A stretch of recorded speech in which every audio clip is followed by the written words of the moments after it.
What's this?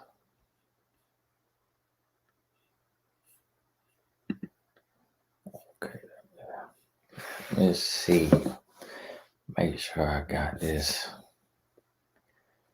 Let's see here.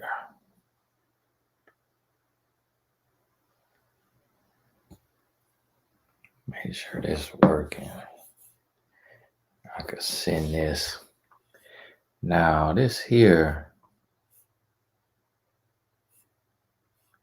live for the Blessed Tribe, but got to make sure I got it set up right. Y'all know I struggle sometimes on my tech side of things. Let's see here.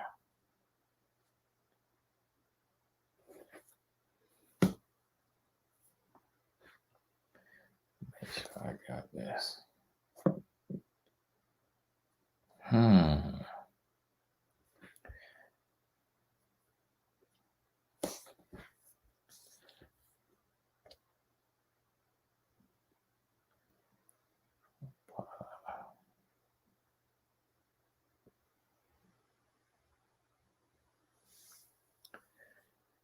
You know what? It might do say 2.7. Well, I might be in 2.7.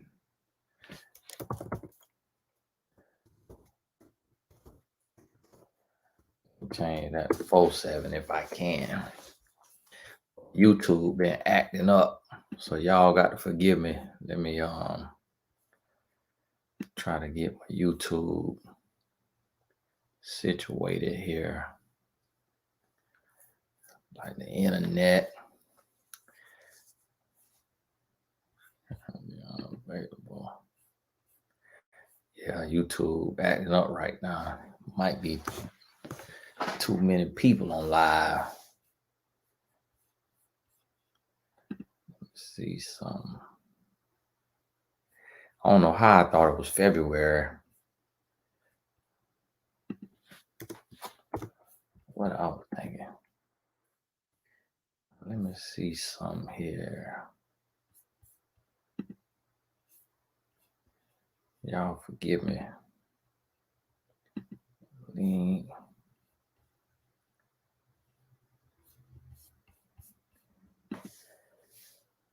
Y'all forgive me. Y'all know how sometimes the technology is. So I gotta get it set up.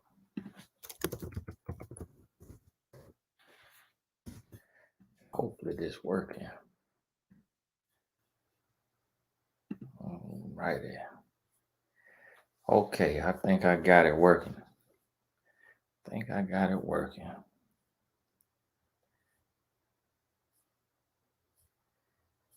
Now let me see here.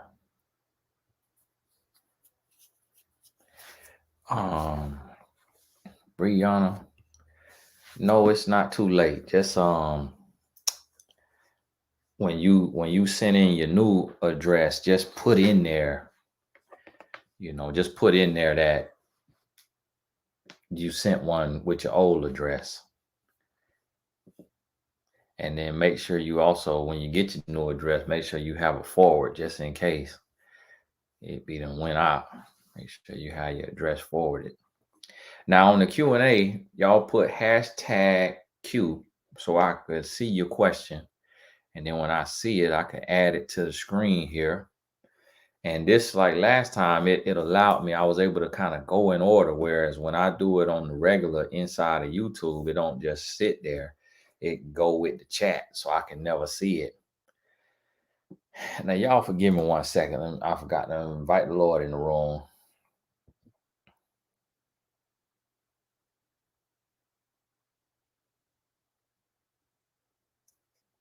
Y'all forgive me. I be having to pray in private. I don't like people. Sometimes people be like, "Oh, can you pray with us?" No, that ain't my style. How do men feel about being blocked? I have an ex that I block constantly, and he either texts from a friend's phone or sends cash outs. Does he do this because he know I will respond? Nobody like being blocked, but if you responding to him, then it let him know, you doing what we call selling wolf tickets. And if a man send a cash out and then you respond, then in your mind, you go in his mind, you go into prostitute category. It means you could be bought, and he loses all respect for you. If you block a man, a block is like permanent. So you really shouldn't block somebody until you done with them for good. When you block somebody, that's permanent. Like when you take back a block, it just says that you playing games, that you play mind games, that you don't stand on your standards, that you don't have standards. And so when a man make you block him, he expects to have to go to counseling for 4 sessions, 12 sessions. He expects to have to be on bended knee. And so the fact that you say you block him constantly, that's childish. And he sees you as childish, but he willing to play a childish game with you. Be faith. If you don't have it, then you can't be a part of the pre-order. That's all that means. Can't be a part of the pre-order. It ain't for everybody. Ain't for everybody. Nah, this thing took on off now. This thing still took on off on me now. When you meet a man while you're with your child, do you recommend still keeping man from that child? Yes. Yes. Hey, Tony, how do you get out of going to a hotel room with a man if he already paid for the room? See, this what happened when I do too many Q&As. If I do too many, if I take a long time away from the Q&As, then I be getting questions that be real questions. But when I try to show up for y'all too much, y'all go to ask me, so Tony, after I take a step with my left foot, do you want me to take a step with the right foot, or do I just like keep the right foot in the air and then just try to hop and take another one with the left foot? Nah, cause y'all come on now. Y'all come on now. Now the hotel room, Erica, yours ain't that bad. But the other one by keeping a man from your child, because come on now, ratio. Y'all got to come on now. Y'all think about these questions. Don't rush your question, okay? Don't rush your question. Don't just put a question just to be in the comments. All right. Y'all think about the question and then ask a question you really perplexed on. Answer because y'all be wearing me out now. Now, Erica, yours is that's on him. You can't feel bad about having standards. It's like ain't nobody tell him to pay for a hotel room. And even if you did tell him to pay for a hotel room, you got the right to change your mind. Now, he probably gonna make you pay for it later in another way. So, when you set these standards, you got to make sure that your standards is across the board. Don't go in and have standards for a little bit and then you fall off. Because sometimes when you got standards, that's what a man will wait for. He'll wait on that. Now, y'all don't have to write y'all question multiple times because with the system I'm on, I'm able, your question stay still. So on the other, when I'm inside of my YouTube app, you got to write them over and over. So a few of y'all and post the same question 2 or 3 times. Y'all don't have to do this on tonight because of the system I'm on. Guy I've been with for a year went to jail. Has a long time. Is it worth staying around? If you got to ask that, then the answer is no. If you have to ask that, the answer is no. When you love somebody for real, you ain't asking nobody's opinion. When you really love somebody, you're going to make it a choice that's for you. And so the fact that you got to ask that, you need to go on about your business. Go on about your business. Will bring coworkers make a man more hesitant in approaching. Bringing coworkers, what you meant. He has shown he likes me by commenting on stories, saying I look good in person, etc. Nothing extreme though. I'm 25 and My coworker is 33. So maybe you said, well, being coworkers. Maybe that's what you meant. Um, yeah, if y'all done had some Me Too incidents, or if he's worked the job and dated a young lady and then it didn't work out and things was messed up, that can make somebody a little more hesitant, just not showing. I mean, not knowing what you're gonna do.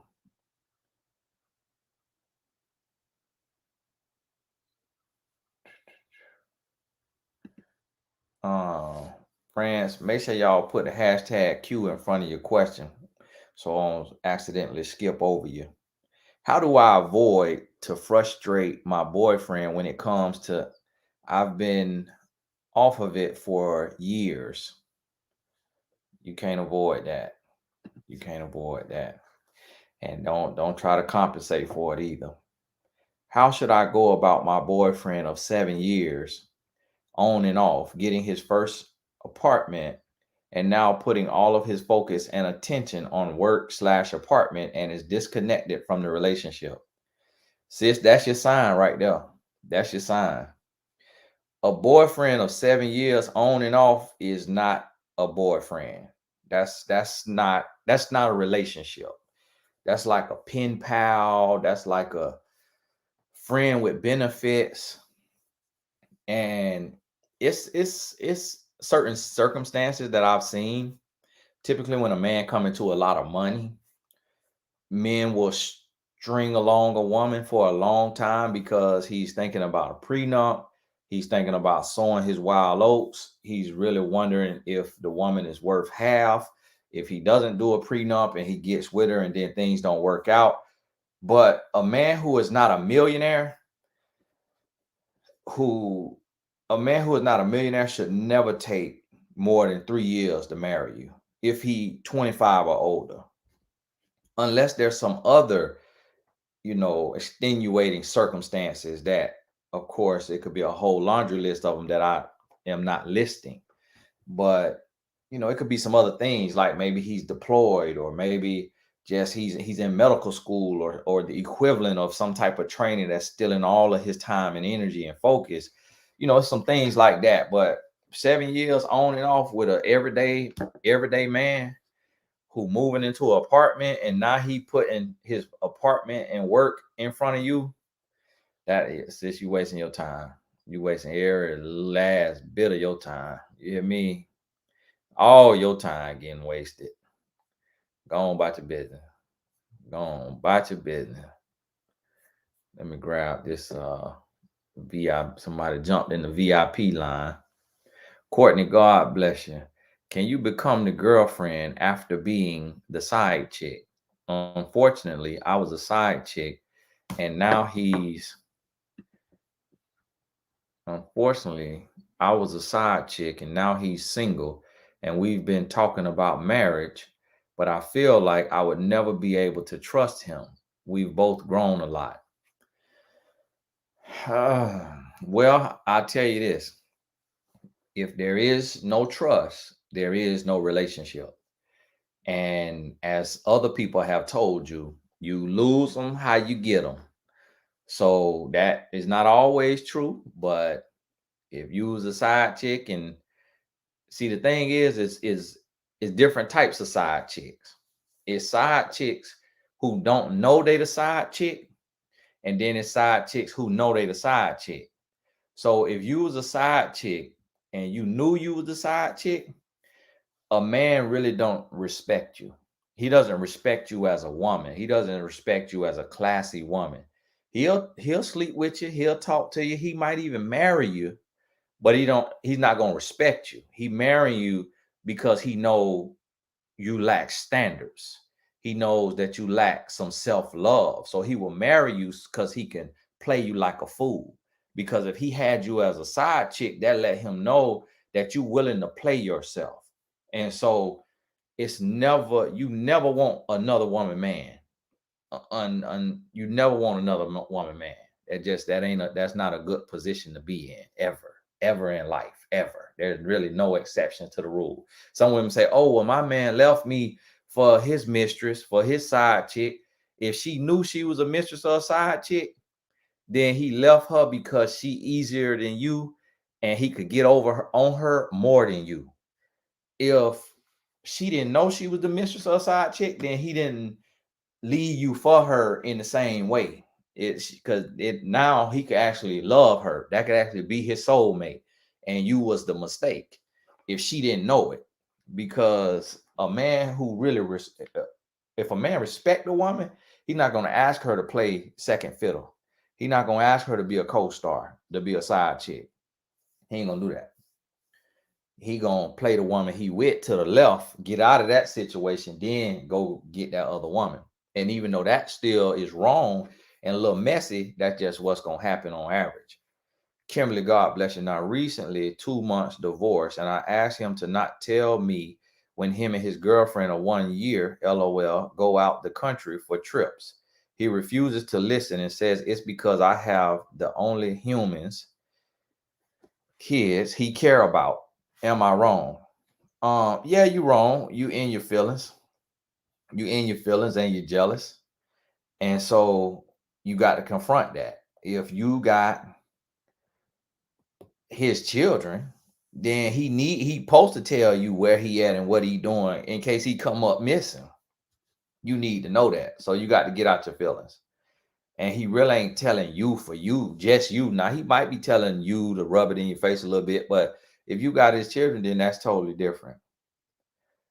What is the email for pre-order I sent a while ago and didn't receive a response? Want to make sure I'm not using the wrong one. I resent. If it didn't bounce back, then it went through. Yeah, I'm not responding to any of them because if I open it, then it'll be unread, and then I'll miss it when I'm signing the books to send them out. So if it ain't bounced back and say, mail not delivered, then it went through. I know how certain personalities is, you know, but I could set up a auto response, but y'all know men, we just do things a little different. If I was a woman now, you'll have an auto response, it'll have a little graphic signature in there, it'll have a video, it'll have all that. I'm hood now. And so mine gonna be my process a little ratchet. So you got to understand that. But I'm taking the power back too. Y'all notice that's why I did the pre-orders through Cash App. Because you know why? Cash App don't take none of your funds. So I ain't charging you for shipping. So if I do the pre-order through Square or through PayPal, they take they little percentage off the top. But see, Cash App don't do that. They give you your whole little situation. You still gonna report it on your taxes, but you still get your whole kit and caboodle. So that way I ain't got to charge for the shipping. And see, now that I'm doing this, now you can see a whole bunch of authors doing it. Probably already might be some doing. I ain't seen nobody do it, but now a whole bunch about to start doing it because we taking control of our masters. We getting our power back. Masters meaning intellectual property now, not masters like a slave master. Okay, that's a question I already answered.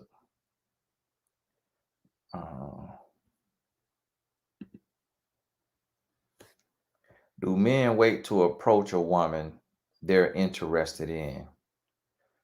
It's not across the board. A man different men different. So on average, a man will watch a woman a little bit. He want to see on average a man who's serious and he measured and he may watch and see a woman like 3 different times. If it's somewhere that he knows he could see her multiple times. Now, if he in another city and he visiting and he passing you and you look like the woman that's been running around in his mind, in his visions, then he gonna go ahead and shoot his shot. But if you at the gym, he's gonna assume you're gonna be at that gym. If y'all at the same job or at the same church, then he's gonna assume you're gonna be in that place again. So he may watch you to see you a few times to see if you got a ring on, to see if the next time you with a man, just to see how you move, see if you be digging cheese while you standing still, see if you be digging boogers. He gonna watch you a little bit just to see if you got any kind of little quirks about you before he take and just make a move. Cause every now and then I'll be looking and I people watch. I'll be looking, I'll look around and I'll see a woman, and it might be a teenager, and sometimes it might be an adult, and I see a woman and they go to scratching. I said, uh, scratching the area. I'm like, oh, now you must ain't. I guess that new growth growing back. You know how if you shave somewhere and the hair go to growing back and clothes rubbing on it, I just be seeing women just go to get a quick scratch. I just want to let y'all know, people see you now. And then I done seen some women now. This I've only seen Caucasian do this. Now I ain't being racist because this could be across the board. Now this could be across the board. I just have not seen a black or Hispanic or Asian do this. But sometimes I see a woman and she stick a whole group of fingers in the middle of her booty and just go to just go to. I be like, my goodness, the world you got going on. And so sometimes that's why a man will look, he'll watch for a little bit just to see if you got any little quirks about you, just to see what you got going on. So you got to understand that. And men see everything now because you got to remember, we hunters. Men are hunters. A man don't miss nothing. He see everything. You think you getting a quick dig in? He see it. I done seen women dig they know, get them a scratch down there, dig a little tea. I done seen some stuff. And that's how men are. We see that stuff. We be watching for stuff like that. A lot of times women don't realize that. Even for the black women. And then that help be, and the man think you scratching your head, but you go to scratching and it go to doing like this. He be like, what the world she got going on? So I'm just warning y'all just about the other little stuff, because this is what I heard a lady tell me today. I was talking to a lady in like a consulting session, and she told me she married, been married for a long time. She told her sons, women come a dime a dozen. I was shocked to hear a woman say that. So that's why I try to tell y'all too. It's like, that's why some men be watching to see, because it is more women than men. And so that's why you got to be comfortable in your own skin. You got to know who you are, because you're going to be passed up by a lot of men who are not for you. And you got to be okay with that. A lot of women try to play a role and you end up attracting somebody else's husband instead of your own husband. So you got to be you. If you like to dig cheese and you ain't got nothing wrong with digging cheese, that's okay. It might be a man, he like that. He might be like, oh, okay, I like a woman that's comfortable with herself, to stick that hand and pull that thorn out of there. Tony, do you think if a man says his friends think he's a catch, it might be a red flag? Before I dated X, he told me his workmates said they were surprised he was single, as he was such a great catch. Yeah.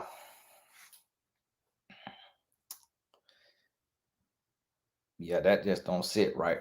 That just don't sit right there. A great catch really ain't got to tell you they're a great catch. We do it sometimes now. Like we big ourselves up. Like if we good at something, painter, drawer, we'll big ourselves up sometimes. I get it, but a lot of time that comes from insecurity. And so that is a little bit of a red flag. And that's why that's your ex. That's why that's your ex.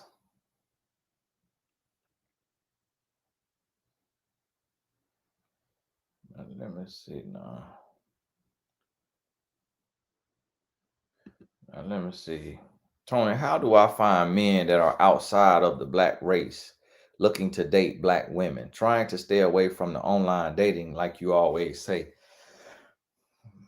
Um, Now listen, if a man outside the black race wants you, he gonna approach you because he see you. All you gotta do is go to the grocery store. Go to the grocery store. But see, what y'all have to realize is that a lot of times it's these movements out here that's telling black women, go to a man of another race. And you can't live your life like that. That's how you're gonna end up playing yourself. If you meant to be with somebody of another race, you're gonna meet him the same way you will meet somebody of your own race. If you go out specifically looking for somebody of another race, just because you've gone through a lot of things with people of your race, you're gonna attract the same thing, just in different skin. Just you're gonna attract the same thing, just in a different color. And what you have to realize is that interracial dating, it's a gamble, because humans, we are accustomed to what we're familiar with. So a lot of times the reason why interracial situation can work is if a person feels like an outcast or mistreated from their own race, and so they relish being with another race. And so that's why it works sometimes. It's not working from an organic, pure place. It's working from out of force. It's working from a place of hurt, from a place of pain. And so this other race becomes like a refuge, but it's not like a pure thing. And so you have to understand that about interracial dating, is that it can be a gamble. So you want it to be authentic. You want it to be organic. You want it to be, you're not looking for a race because it's a preference. You want to meet somebody who may be of another race, and y'all hit it off, and you mesh and you vibe and you are connected on that level, not you just being with them first and foremost because they're of another race, a white person or Asian man or what have you.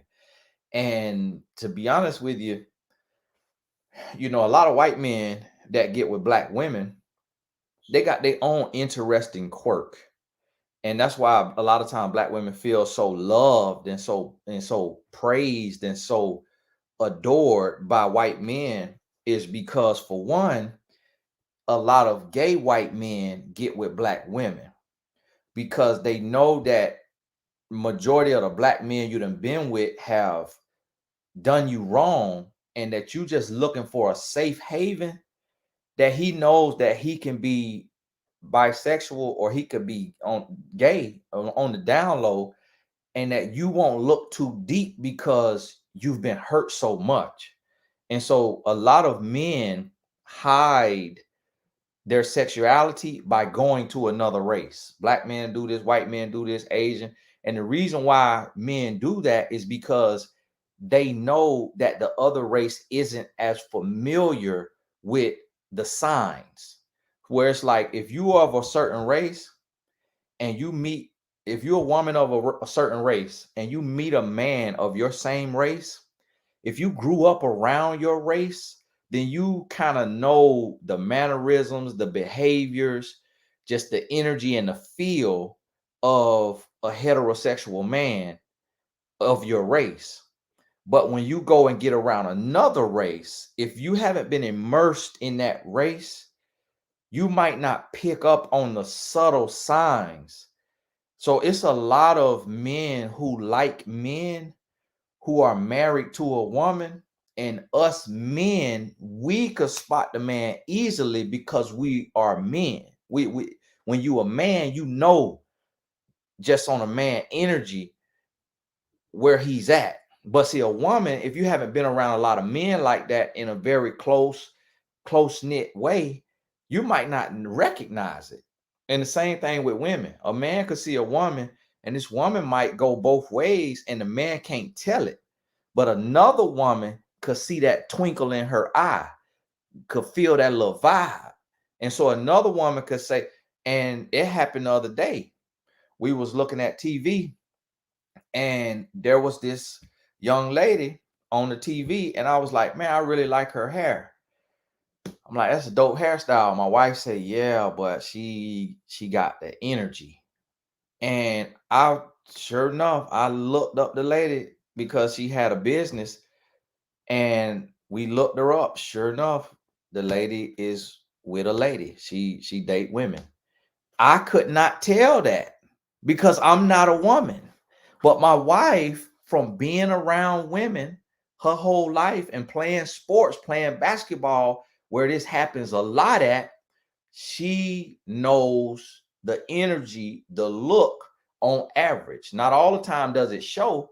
You got to really talk to a person, get to know them, but sometimes it's certain mannerisms that we pick up based on our walk and our life walk. So that's what you got to realize and understand with these here, when you go to looking for another race, is that sometimes they know they can hide in plain sight. And it's any race. They know they can hide in plain sight because they know you're not that familiar with their culture and with them, with their race. And that's too real for a lot of people to really grasp. A lot of people don't grasp that. Y'all gotta forgive my internet. Okay, what I'm on Spectrum. Y'all hold on 1 second. Now can y'all oh man, that's a lot of comment. I good now. Can y'all hear me? Make sure y'all can hear me. Now, see, sometimes when you go to talking about real stuff, counselable stuff, uh, YouTube go to messing up your video and trying to act like it's your internet. Ain't nothing wrong with the internet. I be on here all the time, but when you go to talking about stuff, and YouTube got to bite in the background, think they slick. Y'all forgive me. Get back to where I am. I broke up with my ex 2 years ago. My sis has business events that he sometimes attends. I want to support my sis, but I don't want to see him. Why is he coming to her events? Is he hoping to see me? Yeah, definitely. That's exactly why he coming. He trying to make a move on your sister, unless she married and her husband is be there. But a man who you done broke up with will, without a doubt, try to make a move on your sister if she's single and she available, and especially if she got a little hurt, little pain, little trauma, she got a little spirit on her. And it's a lot of sisters who have slept with their sister man, or their sister ex-man, or their sister baby daddy. So that's not foreign. That happens. It's men who done slept with their ex-girlfriend mama, or their ex-wife mama. That happens, like Rachel and Leah in the Bible.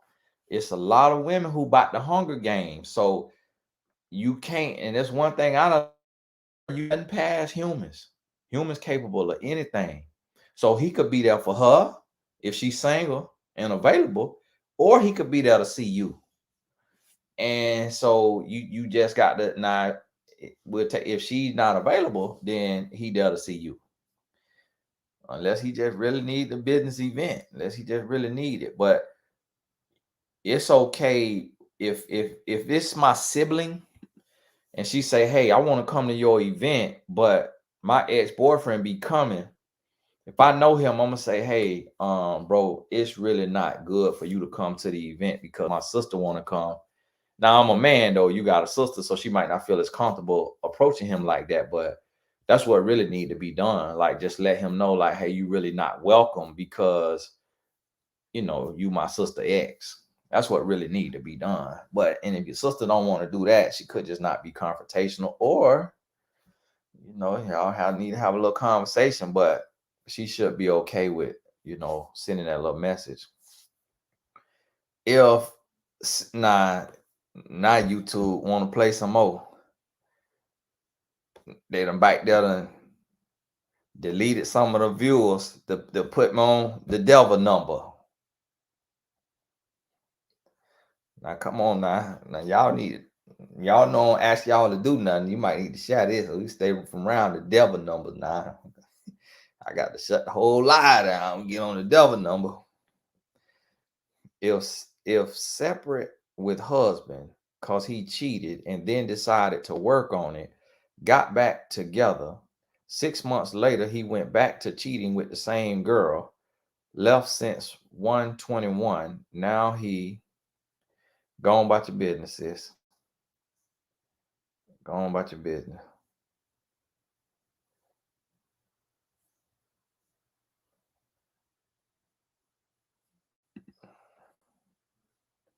What do you think about a man with 6 kids by 6 women? Youngest is 5 months. That you need to go on about your business. That you need to go on about your business. That you need not be thinking about him. That he need not be a second thought. Go on by, let him think about them 6 kids. That's how he got enough to be worried about. Then for you to be worried about him, go on about your business, sis. Hi, Tony. So I met this man when I was 29. How long I've been on here? Man, 36 minutes. I've been on here longer than that now. Hi, Tony. So I met this man when I was 29. He told me he was 34. Y'all give me 1 second real quick. Something just hit me. I got to text my wife.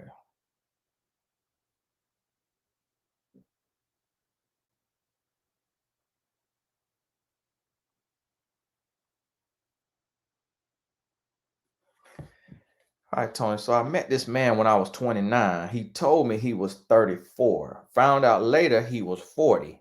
Out of anger, I called him. I remember him telling me he thought I was much younger. Was I wrong? No, you weren't wrong. No, you weren't wrong. And again, he is what you said he is. Cause you 29, he thought you. So when he said that number, yeah, that I'm gonna tell you, if a man lie about his age, that's just something. I guess because I'm not 40 yet. Maybe 40 will make somebody lie about their age. But if a man will lie about his age, I that right there is just mind-boggling. I cannot understand that. I could kind of see a man lying about his income because a lot of times we equate our self-worth to our net worth. I could kind of see a man lying about that, but a man lying about his age, that right there is just the weirdest thing to me. I run so far and so fast from a man who a lot about his age. That's something there. Why would a guy, hey, welcome to the new members. God bless you. These right here, just these chats, anybody could watch it, but only people in the chat is people in the blessed business tribe or the blessed tribe. So hey, God bless you. Why would a guy go out of his way to elevate to your level of dressing and do the most to get you to look at him, but don't tell you he like you? And he also looks for me to speak first, but I don't. Well, the issue is that you assuming he doing that for that reason. That's the issue. Because he might just then got a raise or just been looking at Instagram and now he just want to dress a little better. And he might want you to speak first because he don't really care about you. Like he really don't care to speak to you. You see what I mean? So you can't, what we always have to do is we got to take a humble approach to things, and we can't think that it's about us or for us.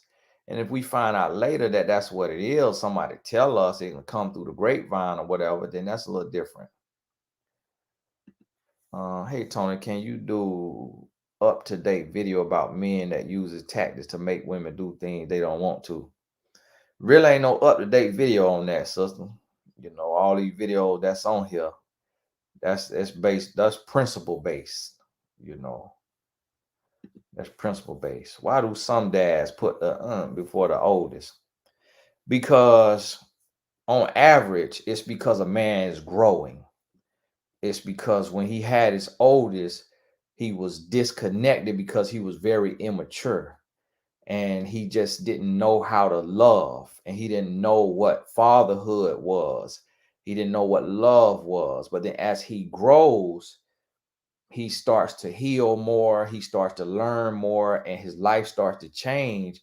And so he may treat his younger children better because he has a deeper connection to them. And then if he was kind of trash when he had his older kids, when he talked to them and he deals with them, it reminds him of that failure. And so it's no different than some women who treat their younger child that they had from a man that they was in love with better than they treat their older child that may come from a man that they absolutely can't stand him and they hate his guts. It's the same thing. It's an association. It's what the person associates the child with, and the season and the events and the circumstances in their life that they are associating that child to. And so that's all it is typically. Is there are other reasons. Dated a 56-year-old man for 2 years. He broke up with me. Tried coming back a few times 3 months later, like nothing happened. Out of the blue, he texts demanding personal information. What is that? Crazy, crazy. And 56 years old. You ain't say how old you are, but the fact that you said his age, it kind of implies that you much younger. And then he broke up with you. It's like the audacity. It's like, man, you by over the hump and you got the nerve to break up with somebody. So go on about your business. You can't let somebody in and out like that. Let me see now. Hey, Tony, my neighbor is in a DVR. Okay. Now, that used to be something else. Now, DVR. I was like, how's your neighbor inside of the VCR, inside the cable box? Because, DVR was the video rewind, the man video or something like that. So I get what you're saying now. He has left her with I made her food and he's banned from here. He left her the day she's gone back. Fam peers want me to move. Do you agree? Sis, talk to your family, talk to your peers on that. I can't speak on those kind of situations because of the liability. And this right here, this recorded. I be done told you something, and then something be done happened. Then your family be coming trying to sue me. So, sister, we don't go that deep now. That's something you talk to a counselor, or you got to make your own choice on that. Now we won't go that deep. Once you get to that point, that's something you got to deal with. I stay in my lane. Sister. Okay, he would go buy the same shirt I have, walk the way I walk, want his kid to go to the same school. He's respectful, but watches my every move at school. Yeah, he might just be inspired by you, sister. You might just have that on you. Might have that oil on you, just inspired by you. That really ain't typically a masculine behavior. That's not really a masculine behavior. So, sister, he might bat from the other side of the plate at this stage in his life. He might be the switch team. And I ain't condemning him now. Because I do not want the LGBTQIA to come after me. They done added an IA. I don't know what the I and the A stand for, but I seen it the other day on the internet. LGBTQIA. I say, man, after a while, we're not going to be able to remember the acronym because it don't spell nothing. So you literally just got to remember it off of brain power. Now, if they add an MNNOP on there, we're going to be like, my goodness. Come on now, like, can we just be humans and just be happy and just love each other instead of having to feel like we got to give ourselves all these different titles to just further separate us? It's like, you're a human who chose to live your life a certain way. You ain't got to, let something define you. No, nobody title. I'm God's child. You know what I mean? Don't get too many labels on me now. I'm God's child. And so, sister, that's why I said that I got to be careful in this world, but it be out here now. What are your thoughts about marriage out of obligation? For example, a woman particularly begs for the ring and gives the man an ultimatum. The worst thing you could do, because you can't make a grown man do nothing. You can't make a grown man do nothing. So if a grown man marry a woman under those circumstances, she ain't make them. Listen, he got something up his sleeve for her. He got something up his sleeve for her. So you never want that. You never want that. You always want that to be a mutual decision. God bless you. Now, welcome to the new members.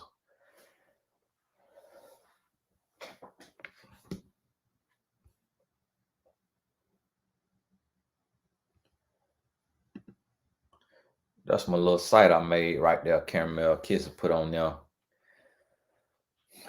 Relationship credit. I created a little algorithm just like Fair Isaac did for our credit score. I created a little system, little formula for your relationship credit score. So when you go on there, and if you're not in a relationship, then you answer the questions based on your past relationship. And if you had a relationship, then you answer the questions based on what you would want the answer to be for your ideal relationship. And then at the end, you get a relationship credit score. In exchange, I get your email in case I want to email you about something, about a seminar or a course or what have you.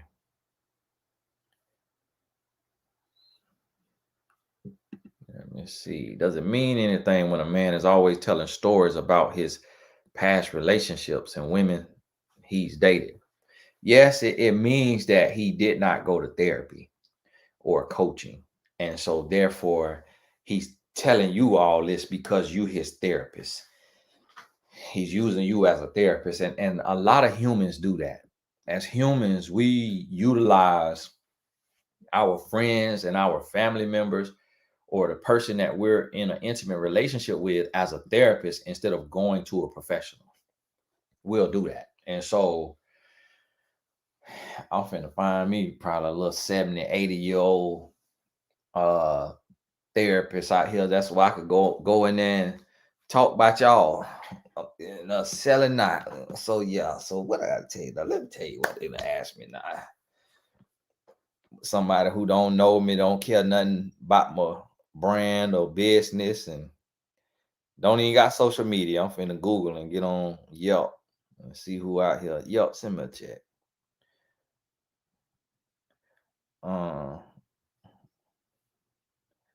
Let me see now.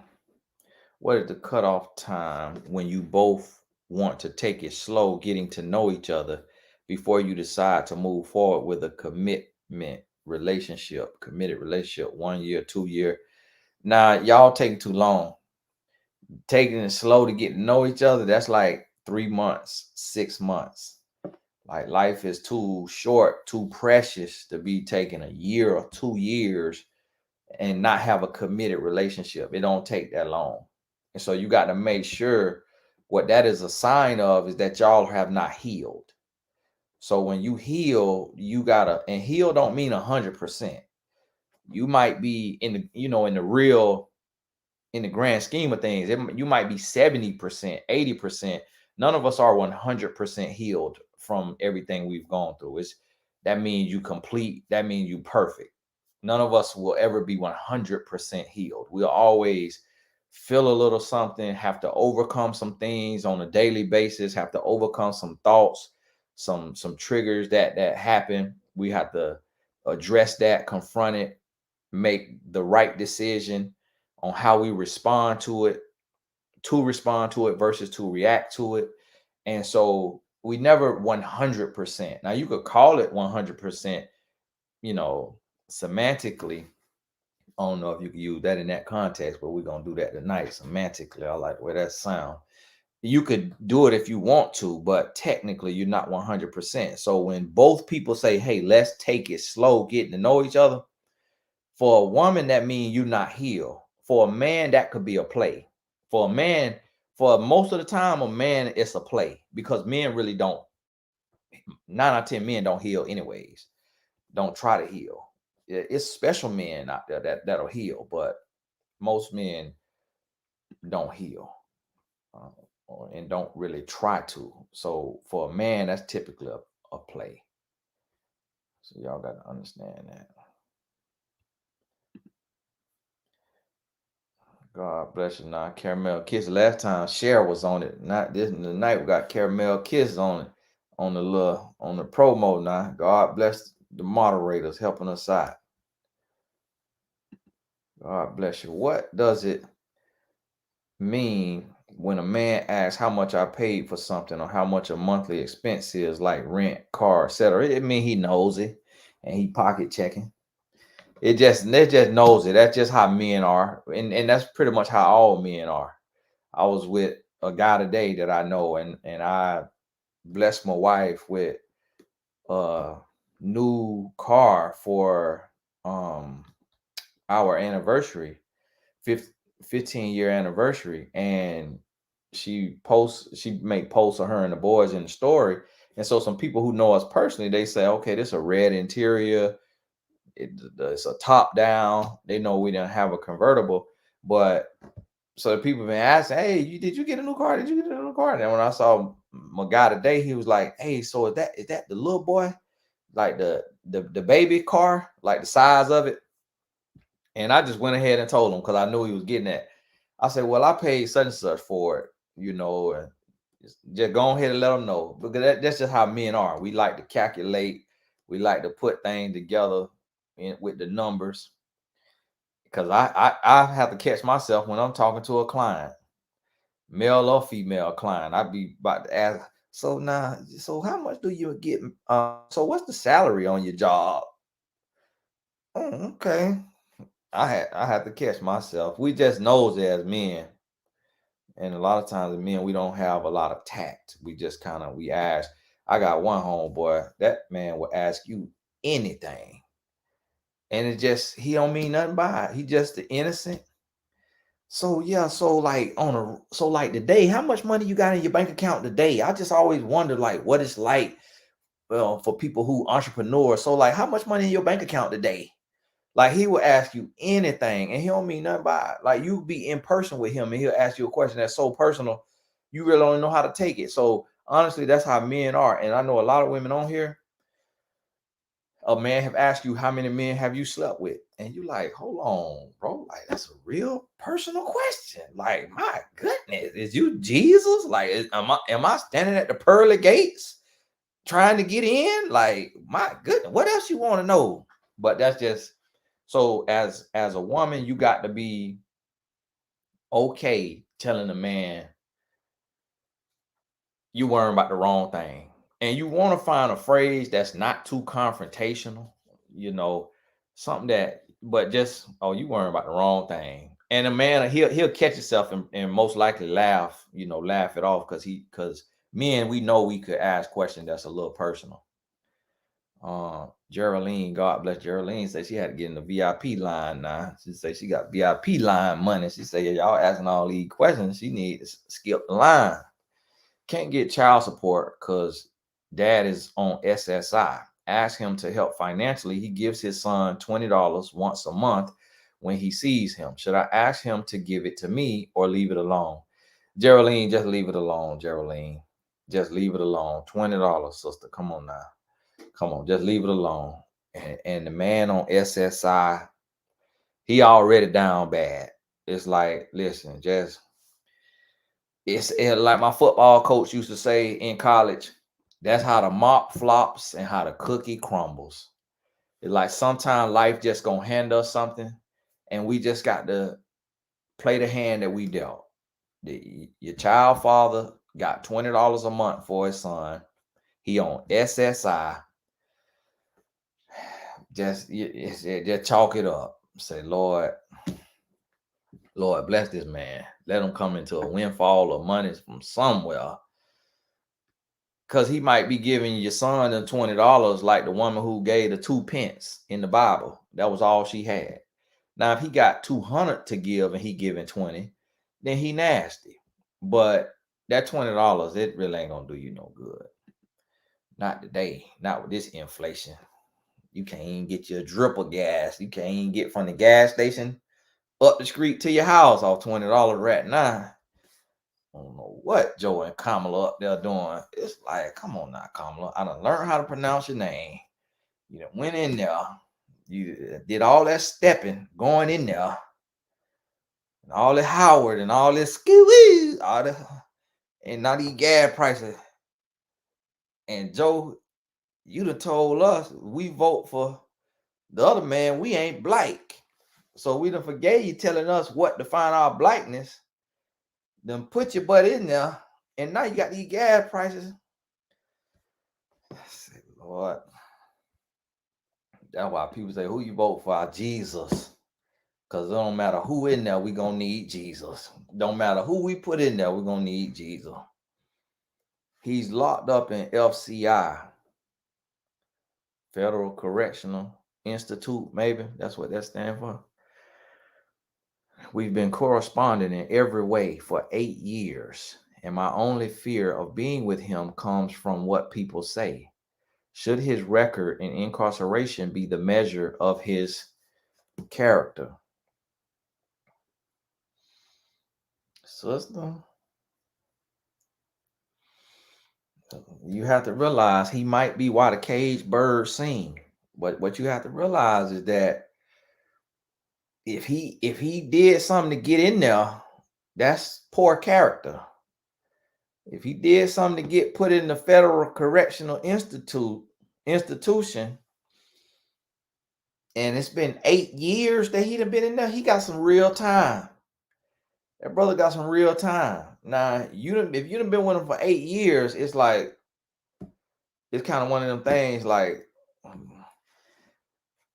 do you leave now? Like, can you leave? Like, is the soul tie too strong? Like, you have to address that. You got to address that. But maybe he in there and he like Hurricane Carter, and then maybe he like Malcolm Little, who became Malcolm X. Maybe that time doing something to him. Now, from me personally, I'm going to tell you what I seen with 2 of my family members that I love dearly, 2 women. I ain't going to say who they are because I don't want to put their business out in the street. One of them was with a man who did nearly 20 years. And another one with a man who did nearly 20 years. Both of them was sending the men money. They were dating the men. One of them, who younger, got the man name tattooed on him. Both of them men got out that prison and went about their business. That after all the thousands of dollars, all of the thousands of miles these women had drove to visit these men, the men got out that prison and went to find the best thing they could find. Because they done been locked down during that hard time. Don't let them get out and you got a cellulite. Don't let them get out and you got a little bit of stomach on you. Don't let them get out and your edges ain't flourishing. It's going to be hard to keep them. I'm going to tell you that now. So that right there, 9 out of 10 times, that's a losing battle when you dating the caged bird who's singing. And I'm going to be honest with you, because I could be locked up. I could be doing federal time myself. So my heart go out to the guys. My homeboy doing 2 or 3 life sentences. My uncle doing a life sentence. So my blood uncle, not just somebody I call an OG, this my mama brother, and doing a life sentence. And so my heart go out to these guys, but at the same time, I have to be real. I got to be honest. If you did what it took to get in there, it say something about where your mind was, and it say something about your character. And I'm gonna tell you, when a man get locked up, he become the nicest, sweetest, most angelic, amazing person in the world. because a caged bird want to sing. But when they get back into this real world, rarely do I see men come out. That's why the recidivism rate is 85%. Rarely do it rehabilitate. It is so when you doing what you doing, sister, 8 years, that's a gamble. And guess what happens when we gamble? When you gamble, you got to be willing to lose your shirt. You got to be willing to lose when you gamble. Alondra, God bless you now. Grateful for the real message, for speaking the raw truth. Alondra, God bless you now. God bless you. You ain't have to do that. God bless you now. You ain't have to do that. Now I'm looking for a question. Now y'all put hashtag Q in there. Is it too much for a woman to swipe up on a man's story if he does it to her stories? Now I don't know what swipe up mean. I don't know what swipe up do on a story. Let me see if my wife posted a story today. My wife ain't posted no story. And she the only person that I actually follow. I follow my sons. I can't go to nobody else's story because what I've learned, y'all be looking to see who look at y'all stories. So I click on somebody's story. Even if it's a man, he gonna be like, what Tony Gaskin looking at my stories for? So I can't even tell. So I don't know what to swipe up do. I know somebody telling me what it do. But what I'm guessing that's how you leave a reaction or something is what I'm assuming. But it's a little forward. It ain't now in today's society. No, it's not forward.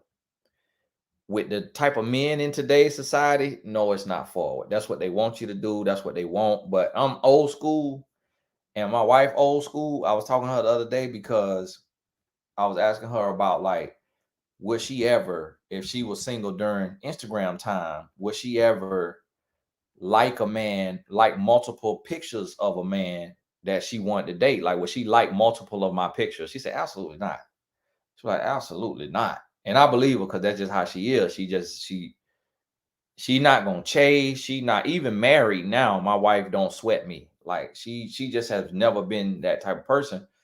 And that made me more intrigued by her. You know, being a man who is a go-getter, ambitious, it made me more intrigued by a woman who don't sweat me, who don't, act like my stuff don't stink, who don't put me on a pedestal. I'm really not into that type of stuff, that type of treatment. But today's men, I found a lot of them want to be met halfway. A lot of them want to be approached. A lot of them want to be.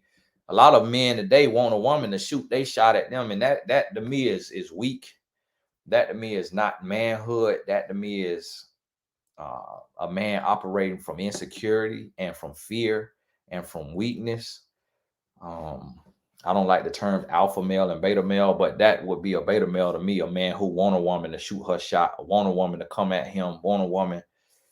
I just don't really, I can't really process fully the mindset, just what to put a man in that space. I don't fully understand that, but women is out there doing that. And it's people that's hitting it off, people getting married off of that. To each their own, I don't fully understand it.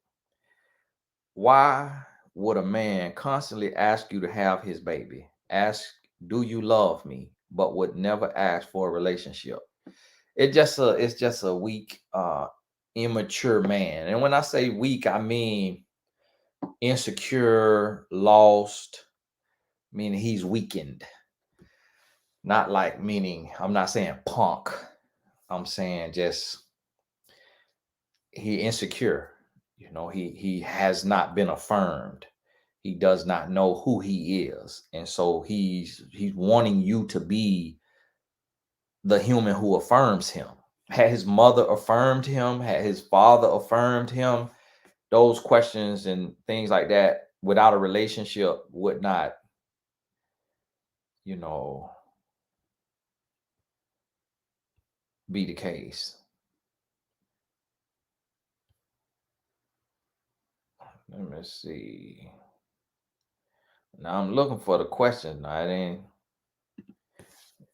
There's a lot of other comments in there. I guess on this thing, what I'm on, the moderators can't block the extra comments. You know, when you're in YouTube, I be seeing the moderator block all the excess stuff, and I could kind of get to the question a little faster. But on this one here, it showed me everything. If a man brings you peace and sees you every day, but doesn't want marriage, what to do? In relationship 3 years, over 45, no live together, sister. Mm, that right there is different. That is real different, there, sister. You gonna have to go to God on that one, sister. I don't want to put my negativity on that. That does not add up to me. That is not mathing. Mm, that's a little different now, sister. The Harmony Pill gave y'all a little advice that I have to agree with, and I think a lot of y'all, and it's a problem, and it's a lot of self-hate going on with women of races praising other races and men of races praising other races as if another race is superior to your own race. That is self-hate. That's hurt. That's pain. We should never look at another race as any better than your race, no matter what race you is. You Asian, you white, you or whatever, if you even identify with race. I remember coaching a client overseas, and I said, "What's your race or nationality? What's your race?" Because that's one of my demographical questions that I ask my clients when I'm filling out their profile, filling out their file.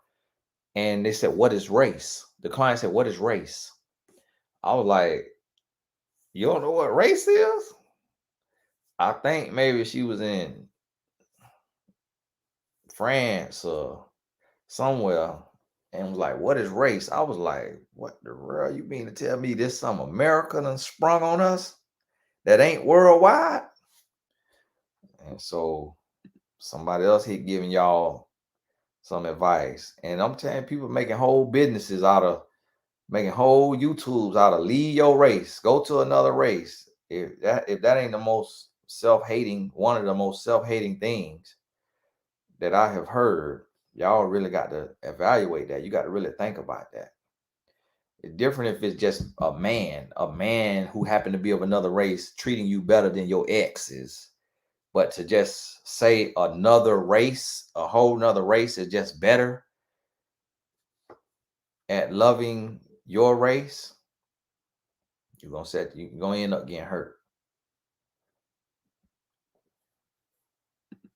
This person here, um, I'm dissuading you from dating somebody based on their race.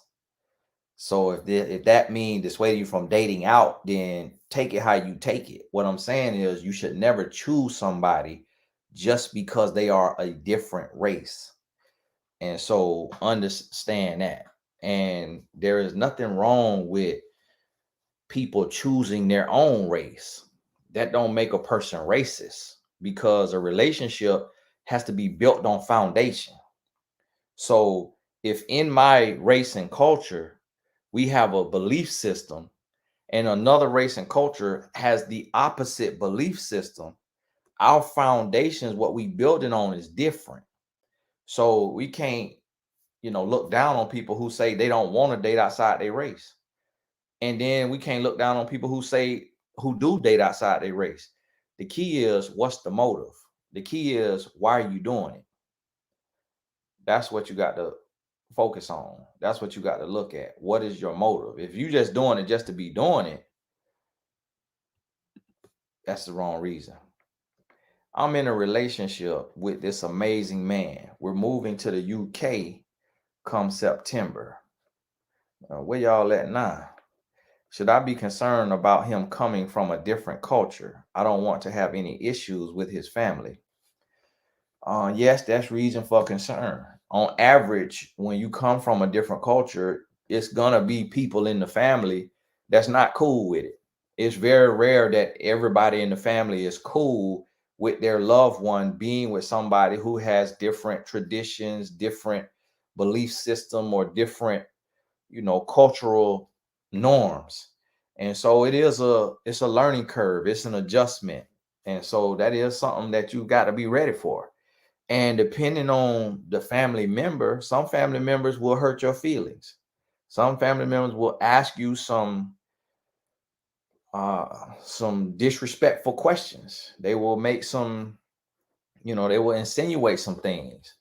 And so you got to be ready for that. And that's why people oftentimes say, hey, this me and you, not everybody else. Don't worry about my family. This between us. A lot of people will take that approach because not everybody gonna agree with that. Let me see now. Okay, so share in the building. I see share right there. Y'all please get over there to my mentor.life and hire you a coach.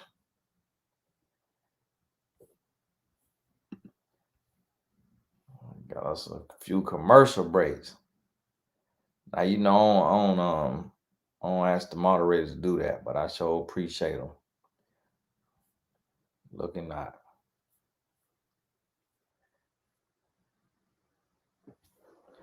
Now I'm trying to get to the question. It's a lot of stuff in the chat.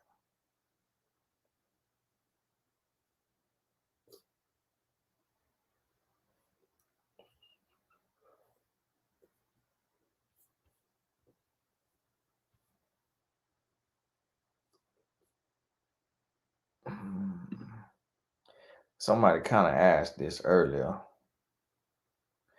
If you're gonna date somebody you work with, then it need to be somebody you got a real strong feeling about, somebody that like you feel really, really, not just slightly, not just a little bit, not just curious. It got to be like this look like the one. Just the vibe, just how they coming, just how you got to feel strongly first, right there.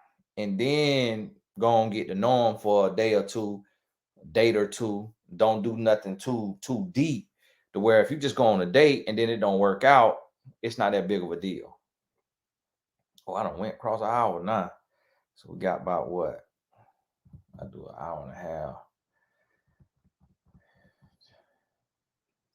half. 18 more minutes. Unless we about done now. Let me see. When I was 26, I was on a date with a man who told me he was 40.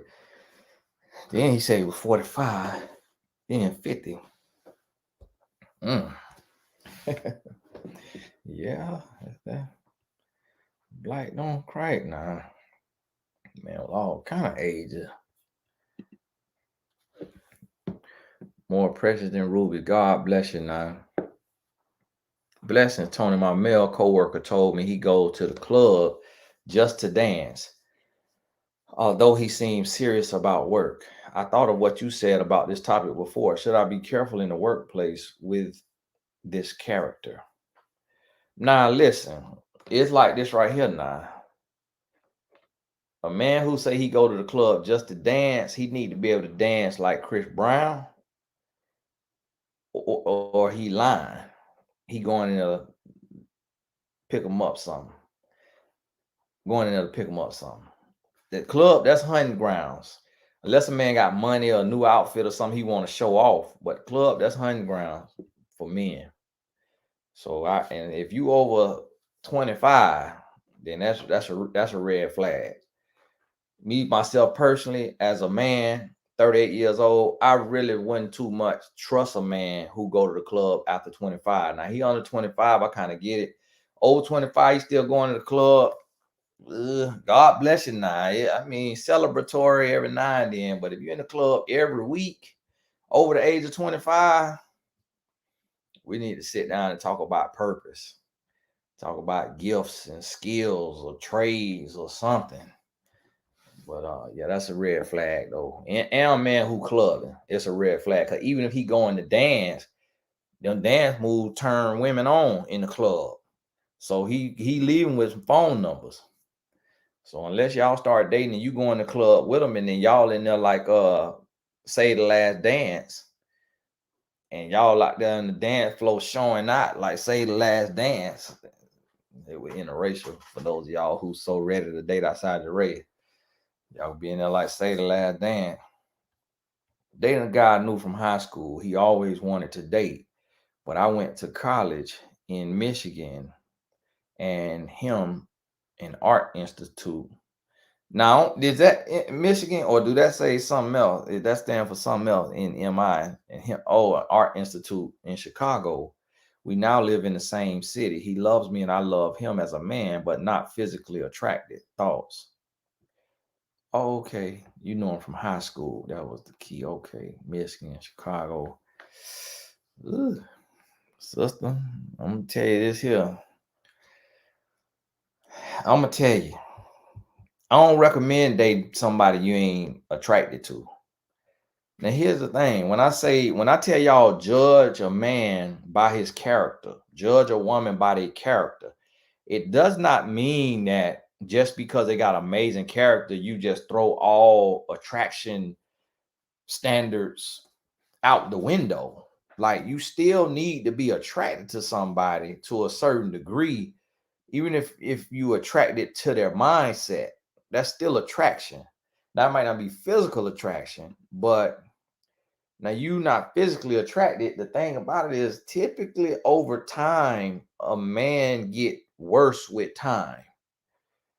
Cause you start to get older, you might start showering less, you might start your skin start to change, your body might start to get a little stronger, older, your teeth start to get cavities or decay, your hairline start to leave.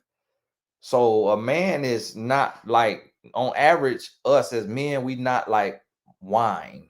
We more like soda that you left the top off of. That's typically how men age on average.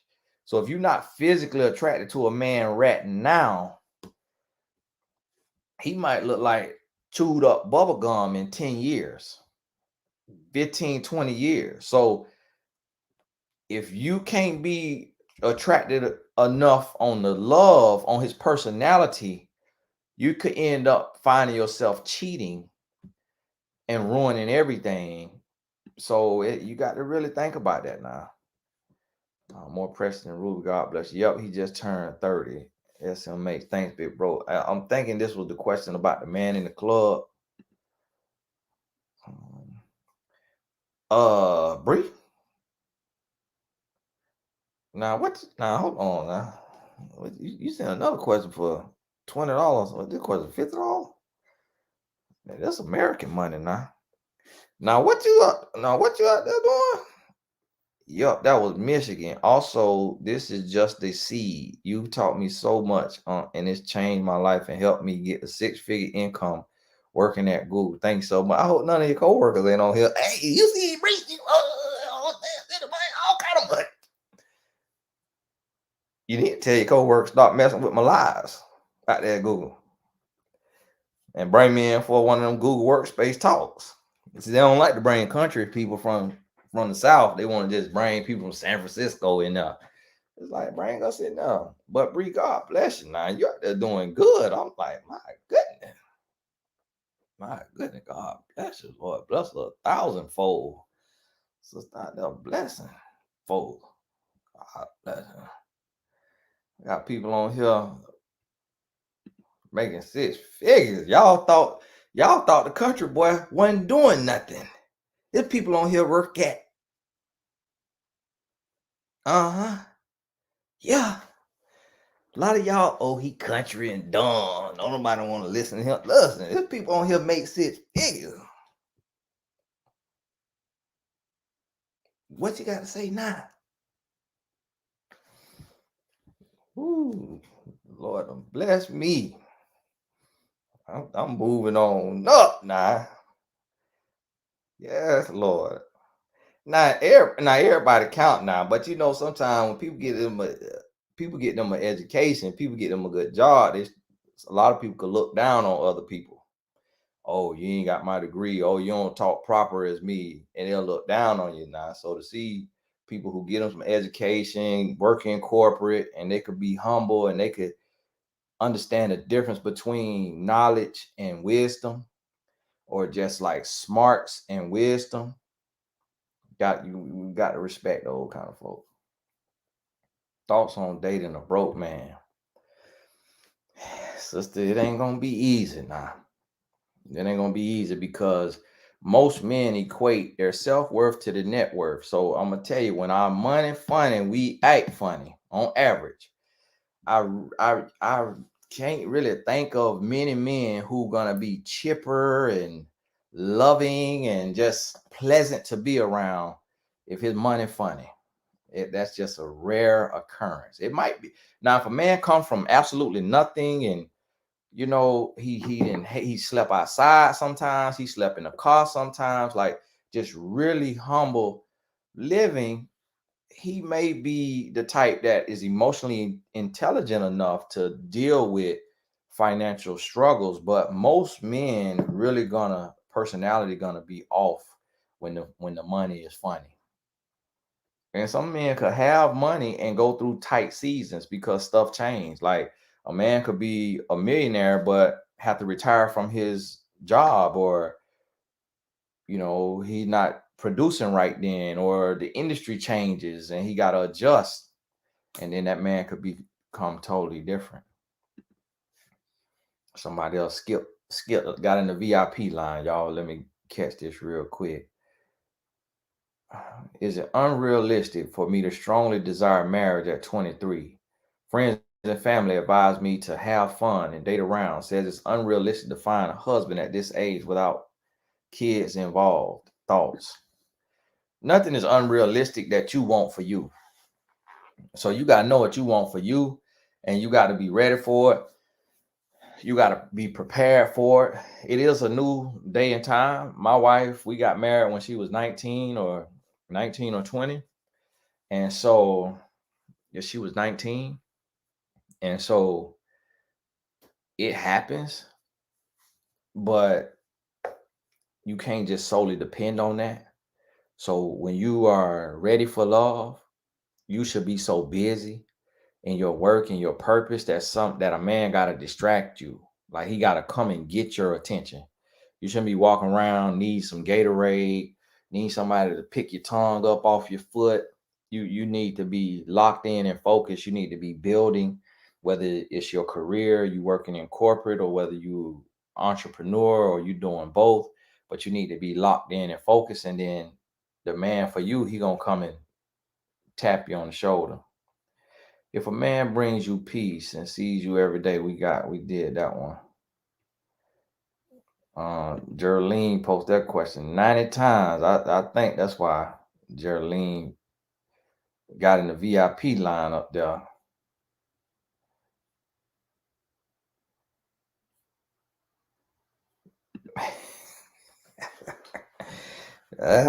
Boy, MK. She just reiterate. She just reiterate. Just reiterate. Husband insists on. How much time we got? About 7 minutes. I'm gonna get on off here in a little bit. Time there, 9:23. I'm gonna tell you, my wife, just mom life and wife life, she be watching reels. And she be watching the couples who do pranks on each other. She believe it's real because she not really into the social media life.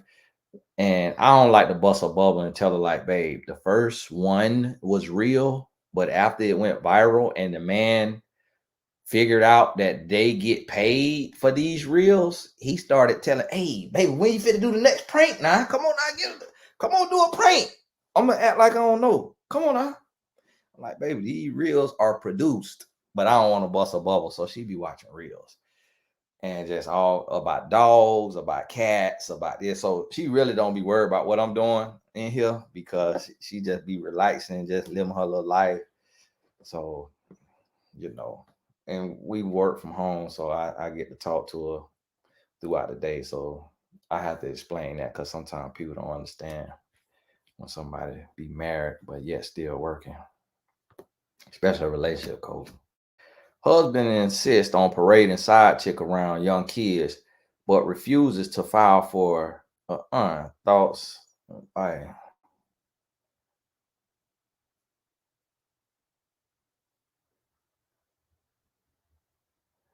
mm,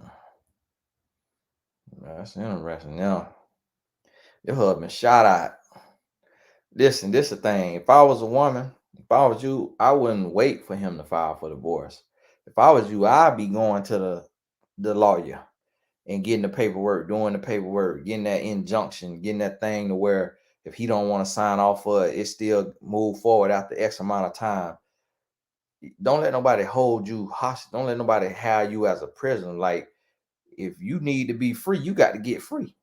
You can't wait on somebody because he'll leave you in that space because this the best space for a grown boy to have a woman in because you are stuck and he living.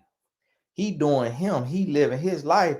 So if he got, what they say, a bird in the hand and a bird in the nest or something, it's kind of in this situation. If he got a fool in this hand and a fool in this hand, and both of y'all willing to be foolish, he gonna let y'all be foolish. He gonna be like, okay, you willing to be a side chick, and you willing to be held hostage in a dead marriage. So I'm gonna just keep y'all right where y'all at, and just keep playing off of both of y'all. That's all he doing. So you have to stand up for yourself and make a move. You got to make that move. You can't wait. You can't wait on somebody to make a move for you now. Oh, God bless you. Now, peace and blessings to you and your family. I ghosted a guy for telling me that we'll be in a relationship shortly after meeting him. He thought I was desperate, but continues to text me. Thoughts?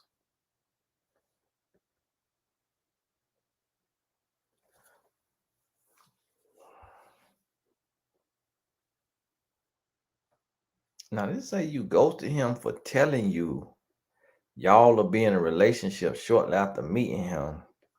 Now, if I'm reading this right, I'm not understanding if sister, if you saying he told you y'all gonna be in a relationship and then y'all never got in a relationship after several months, or if he said that like speaking it into existence, like a corny line, like trying to be whatever confident or whatever, and then you said, and then you just left him because he had the audacity to say that. Because if that's the case, if it's the latter, then you jumped the gun on that one. You jumped the gun. And if you jump the gun like that now, mm, I'm gonna tell you, it's dangerous taking people back now. That's dangerous taking people back now. If you break up with a guy, Erica, God bless you now. These men be running you up a wall, don't they?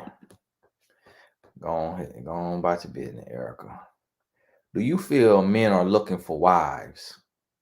I don't understand how men can be in a relationship, shacking up, have children, but hesitant to get married. Should a woman question her man about that? Definitely should question a man if you living with the man, legs open. You ask whatever question you want to ask. Now, when y'all ain't living together, it's been less than a year, then you don't get too deep into them questions. But now, once you cross that year mark, okay, it's 21 questions. Now, it's time. Hey, we got to get down to business. We got to get some understanding. But no, a lot of men are not looking for a wife. A lot of Christian men is not looking for a wife either because they just like God gonna send me my wife. I'm gonna wait on God, and today is just where the world is. It's not as many men looking for a wife as it used to be. So it's just really a woman has to be where she is supposed to be, and then the man who is where he is supposed to be, she attracts him to her. But it's not really being taught. It's not really being reinforced, and the benefits of marriage are not being shared by a lot of people. A lot of people not sharing the benefits of marriage. And the benefits of marriage, a healthy marriage, not just being married, but a healthy marriage is you have a confidant, you have someone you can lean on, it produces peace, it produces comfort, it produces joy, happiness, whichever you want to go with. And that companionship, them hugs, them kisses, them deep conversations, that extends your life. And you got somebody to do life with. You got a partner, you got a teammate. And if you're in a team game with no teammates, that's going to be hard at times. And so there are benefits to marriage, but the benefits of marriage are not really being stated by a lot of people. And what's happening is the couples who are online get so caught up in monetizing love, like trying to do everything for a paycheck. And I could guarantee you, and that's one of the reasons my wife and I don't work together, is because a relationship is hard enough when you focused on that relationship and you working on that relationship. But when you focused on monetizing love and monetizing your relationship, the less time and work and energy you get to put into actually working on it. And so a lot of people, a lot of couples who what they're selling and what they teaching will be their very struggle that end up causing a divorce. And that's what's happening today. So instead of people just, working a job and just living regular life and talking about the benefits of marriage, it's like because of people like myself who got into giving relationship advice, people like myself who did it out of purpose, made it popular. So it brought in a lot of people who did it for profit. Because when I got started, it was no money in this because it wasn't all this social media. It was no Instagram. I didn't have YouTube. I had been doing this 4 years before I got on YouTube, almost 5 years before I got on YouTube.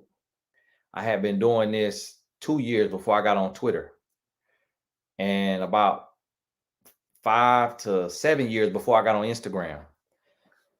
5 years before I got on Facebook, like a Facebook page. So relationship back in the day when I started in 2007, there wasn't a monetization strategy. You had to be doing it because you were called to it, because you were passionate and purposeful about it. And like my royalty checks from my relationship book, the first 5 years, I probably made $1,000. It wasn't no money in it. But when social media came around and Steve Harvey wrote his book 2 years after I wrote my book, that made it look more popular. And it was said to me, somebody said to me that Steve told them he ain't writing no more books because there ain't no money in it. And I don't know if that's true or not, but you see, he stopped writing them. And he wrote them 2 or 3, and he didn't do a tour for any of them. Because what he do as a comedian, as a radio host, and then as a TV host, that's money. That's real money there. But see, this right here, if you were working for somebody else getting 50K, but you see you can do reels as a couple, and you could sell card games, you could do coaching, you could do tours, you could do a podcast as a couple, and you could make 6 figures or 7 figures. It's so many couples that's coming now to monetize love instead of focusing on sharing the benefits or showing the benefits of pure love. Like with my wife, she's not selling anything on love and relationships like a lot of wives, and I ain't knocking them, but it's really because she's trying to protect the purity of our relationship, because it's hard enough without inviting everybody into your relationship. It's hard enough. When you invite everybody, now you're inviting spiritual attack. And so today, that's why a lot of men aren't looking for wives, because they're not really seeing wives who just got a glow. They seeing other things. Look at Now, what does it mean if you're in a relationship and the guy said focus on yourself, but then he says he doesn't want to break up? Sister, he confusing me. Man, got me confused. I think he's just saying be independent. Like, don't be so clingy, don't be so needy. Be independent. Start your business, work on your body, like do you without kissing his behind. Basically, is what it sounds like. If he want to be with you and love you. Now, Bree G done came back in here now. What this say now, sister? Oh my goodness, now. Pan, you good out there in Palo Alto. Nah, tell your recruiter to give me a call so I can get me a job out there in Palo Alto. I could be up in the diversity and inclusion department or something like that. The morale coach for the headquarters out there. Cause y'all out there blessed and highly favored. Last seed today. This is for Cherie. And you know she take that serious too. When she sees something, and I tell her about that, she say, okay, cash out me. She be serious. I'm like, baby, we won now. We won. Come on now. She be like, man. So I have to, and out of integrity, I got to get it to her. I'm gonna go and send it to her right now. So I ain't lying, because I'll sit up here and tell you a long accident. I'm gonna send it to her right now. And she done send it to me. And I'm gonna tell you, my wife, she don't take nothing for granted.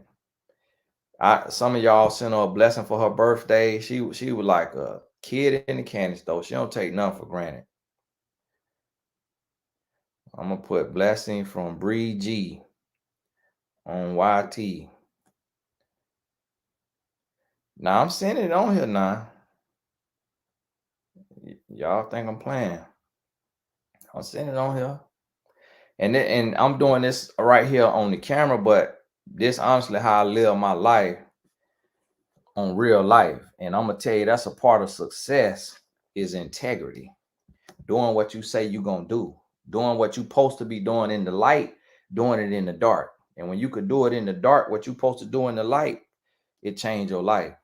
This was Cherie, been watching you for years, so this is truly nothing compared to what you've done for me and my sisters.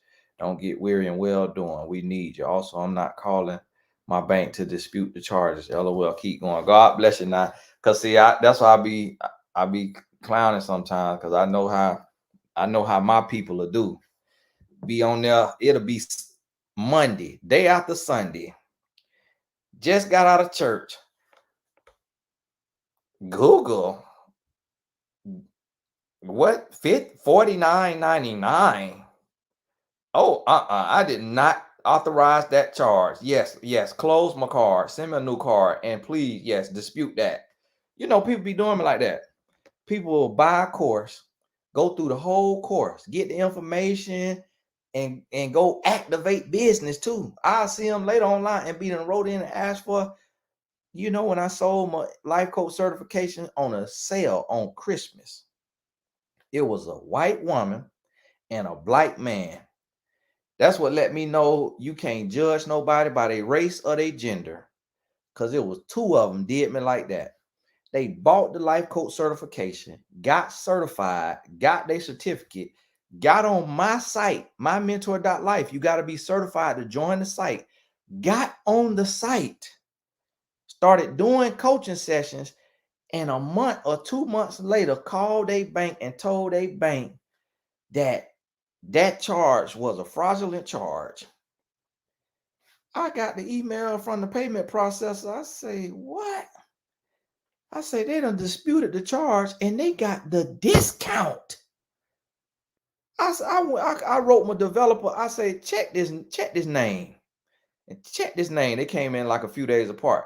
See if they on my mentor.life. Sure enough, they on my mentor.life. I say, delete their account. Delete their account, refund their money that they done paid, delete their account. I say, we not having no coaches without integrity. But that's how people will do you. And then think they're going to get blessed in life. Think they're going to get ahead in life. You can't live like that. But because I know God and I believe God, that's why I have to live my life with integrity, because I know God see everything. I could lie to you. I could lie to you and get over on you. And you could believe a lie. Humans believe lies all the time. It's broke financial advisors that we think millionaires because we believe lies. We very gullible. Just like my wife believe them reels is not produced. She think this organic real reels. But it's only so many times you're gonna fall for a joke. The next time something happens, you know your wife recording it because the check coming in for the views. You know, YouTube pay you like $1,000 once you get 1,000,000 views, but some of these people they getting 1,000,000 views on one reel. But so just how my wife believe in reels is real, we believe people's lives be real because of what we show y'all on the internet. A lot of people believe everything they see. And so it's easy to get over on people.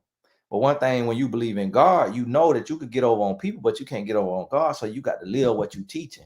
You got to really be about that behind closed doors. And you slip and fall, you got to repent. You got to get up with a realness about yourself. You know, you can't play with it.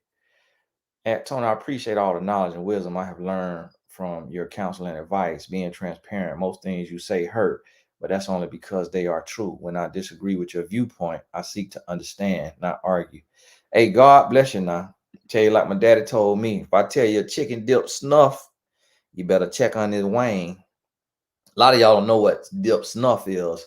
You know, snuff used to be that powder coming in a little can like this, and it's like some little ground up powder. I guess it's tobacco. And they used to put it in their lip. And grandma used to have snuff put in their lip. And just have it in there, be sucking on it. And my daddy used to all have that saying. He said, if I tell you a chicken dip snuff, you better check on his wing. And basically what he was saying is, I ain't gonna tell you nothing that I ain't vetted, that I ain't tested, that I ain't seen, that I don't know to be true. It's gonna come back. And I had so many clients. I don't just talk out the side of my neck. I know I'm country, and I know I kind of infuse, you know, a little personality, a little laughter in there. But I don't just be telling y'all stuff just to be talking. I really, it be because I done seen it 1,000 times from 3 different angles.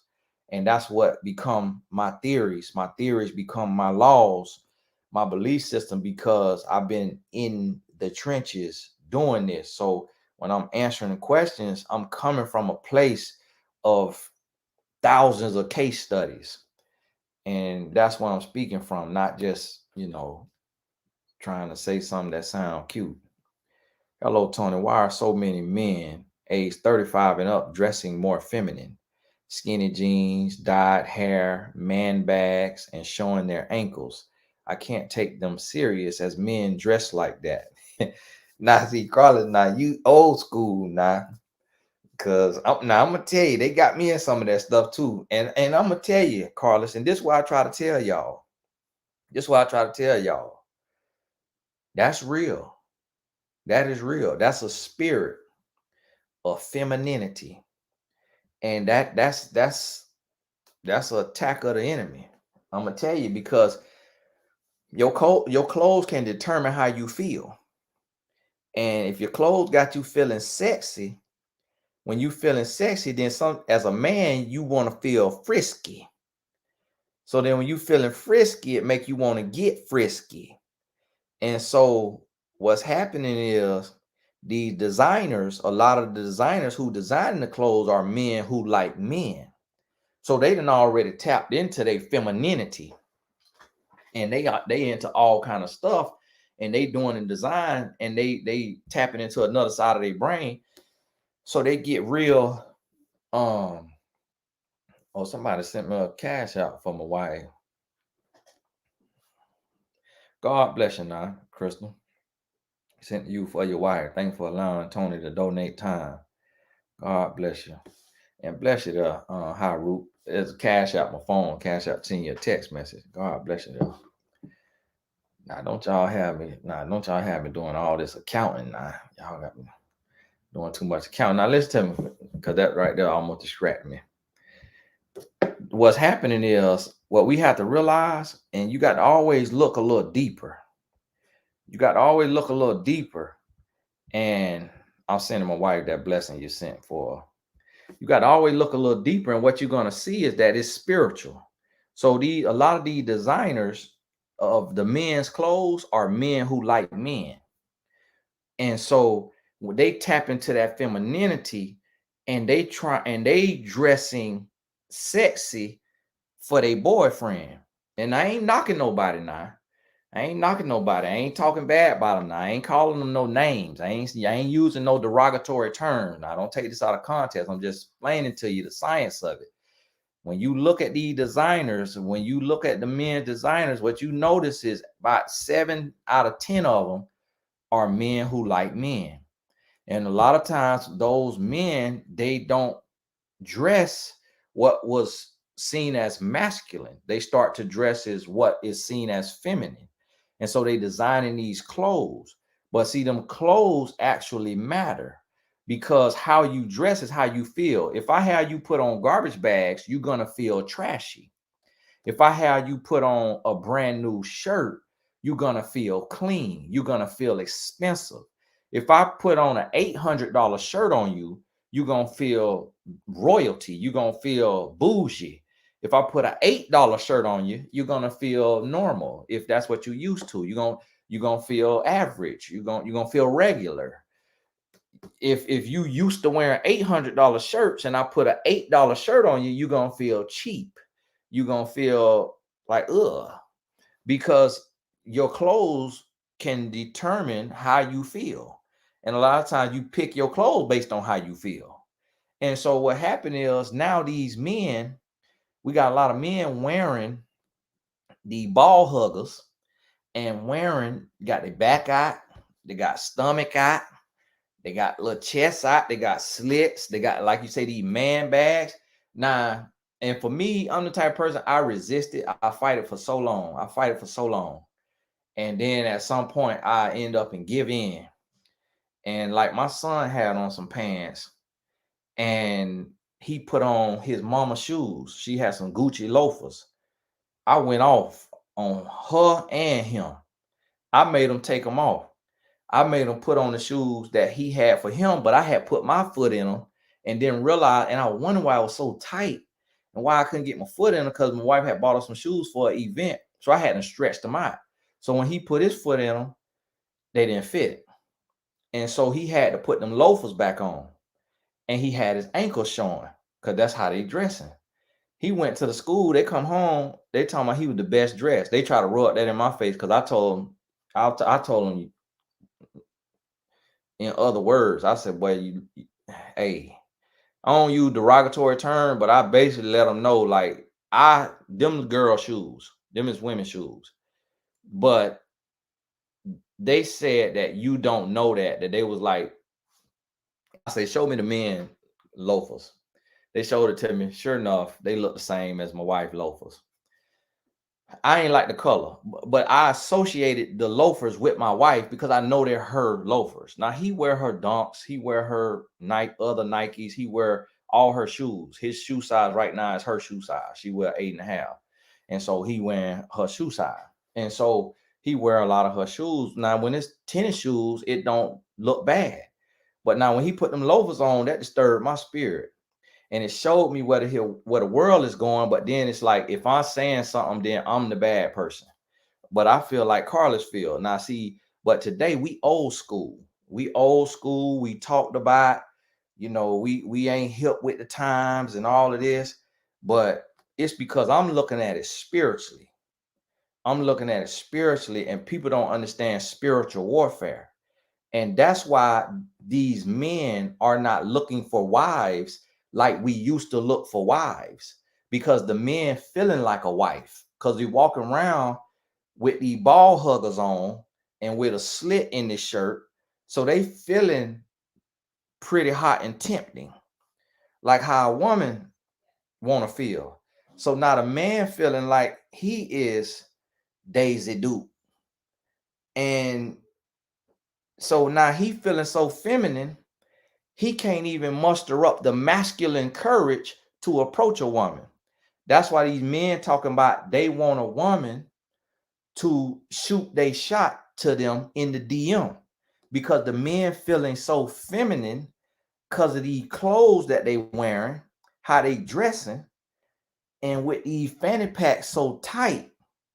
Now you can have your little messenger bag, but these guys putting that thing on tight. I'm like, that look like a crossbody purse. Like, I don't care. I understand messenger bag, but at least wear it on this. I don't know how you supposed to wear it. Like me, I'm gonna grab it by the handle and let the scrap hang. I'm not finna scrap the bag cross me because I see that's what so many women do with their crossbodies. So as a man, I don't want to wear a crossbody because a woman wear a crossbody. But today, that's normal. Thugs wearing crossbody, dope boys wearing crossbody. And it's like you look at a man in these jeans, you can see the vein in his thigh. You can see all kind of scrotum sitting up there. Like, boy, you about to catch prostate, them pants so tight. And it's like, what is going on? And then I'm seeing men now that got slits in their shirts. And you could they showing back. Like how women dress, showing back. Men showing back. Now men got slits across the front, showing nipple, showing abdomen, diaphragm. I'm like, man, what is going on? I went today to the car dealership, and the man who was making the drinks at the cafe at the car dealership had on nail polish. So I say, man. And the other man who was getting his food, he married, I think. Yeah, I think he was married. He told the man, hey, them nails popping. I said, you finna reinforce the polish? I'm like, okay, I see him with the polish now, but I ain't gonna comment on it. Like, okay, do your thing now, but I'm not finna be complimenting no man on his nail polish. Hey, this some nice nail color you got there, brother. Like, oh, but see, this is where we coming. So now we wondering why heterosexual men is acting so feminine. Is because they wearing their wife clothes. I'm not they wearing their homegirl clothes. They ain't married. Well, some of them get married. And so now this a role reversal.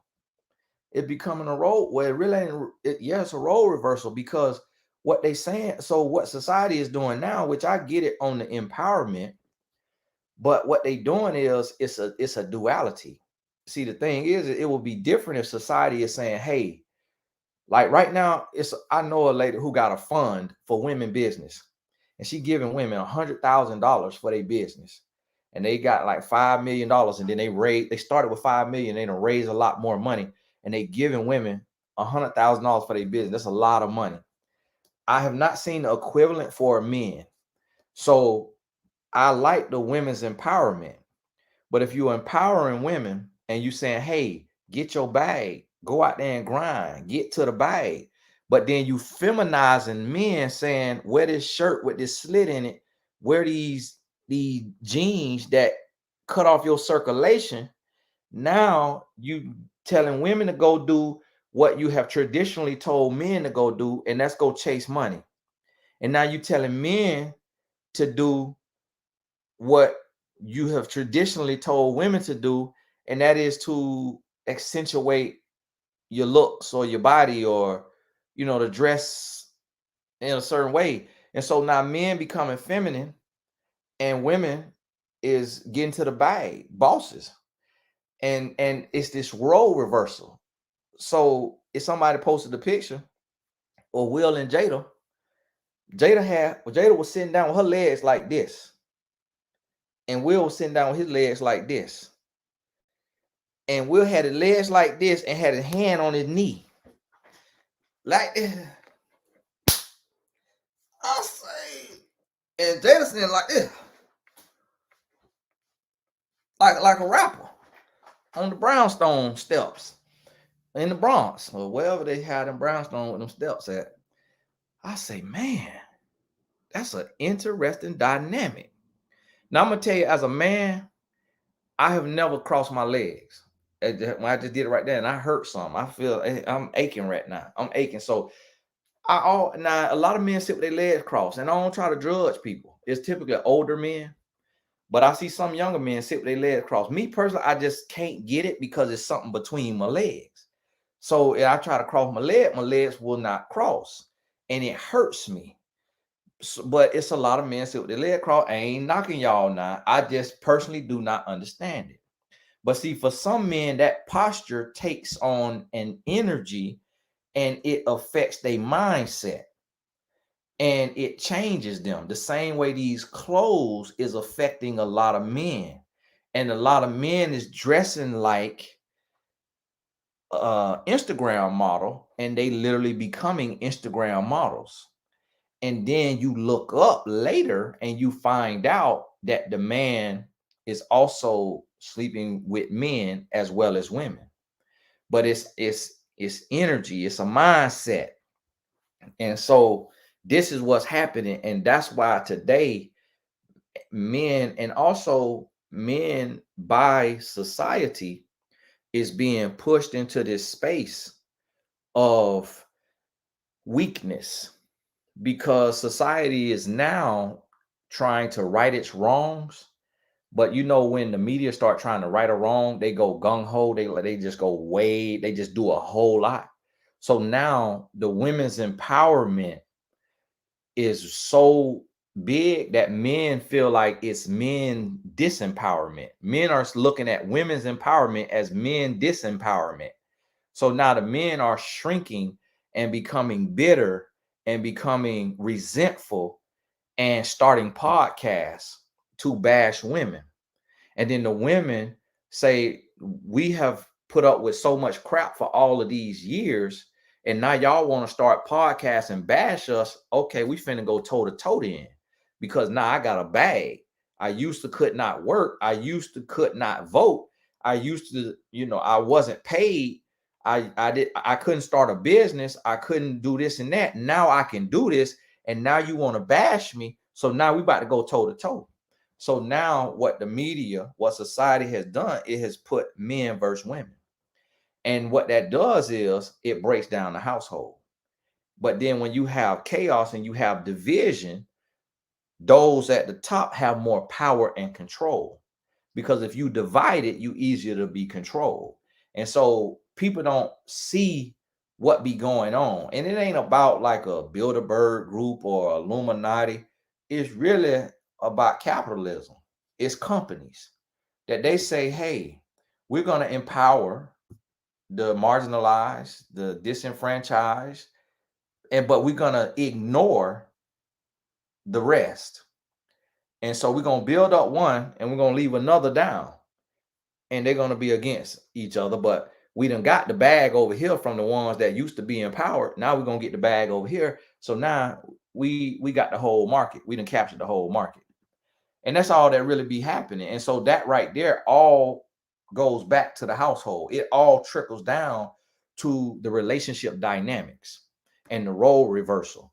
And so when you think about it and you start to look at the commercials and you start to look at the movements, and when you see a grant for this particular group of people, see if you see a grant for the opposite, the other race or the other gender, and you typically won't see it.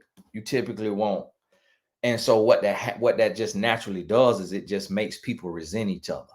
Not to say that one group don't deserve help, but it just human nature. But with the corporations, it's divide and conquer. We're gonna divide you, and then we're gonna conquer you. And now you upset, you stress. So what you gonna do? Retail therapy. Now you finna spend more recklessly. Now we got more control. And that's why people like myself don't get TV shows. Because when you know too much, they can't give you a platform. When you know too much, they can't put you in the algorithm. When you know too much, when you could see what's going on, you can't get algorithmized. You can't get algorithmized when you know too much. I made that up. We're gonna use that.